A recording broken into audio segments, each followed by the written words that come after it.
ज़बूर 75। ए खुदा, हम तेरा शुक्र करते हैं, हम तेरा शुक्र करते हैं क्योंकि तेरा नाम नज़दीक है। लोग तेरे अच्छे कामों का जिक्र करते हैं।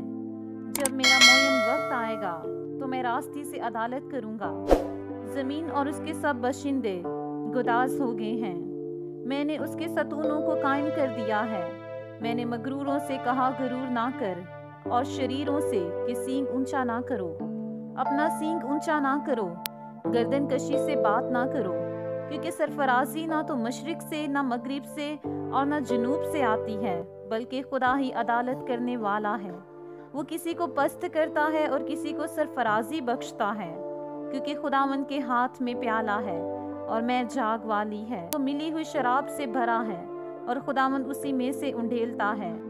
बेशक उसकी तलछट जमीन के सब शरीर निचोड़ निचोड़ कर पिएंगे, लेकिन मैं तो हमेशा जिक्र करता रहूंगा। मैं यकूब के खुदा की मदद सराई करूंगा और मैं शरीरों के सब सींग काट डालूंगा, लेकिन सादिकों के सींग ऊंचे किए जाएंगे।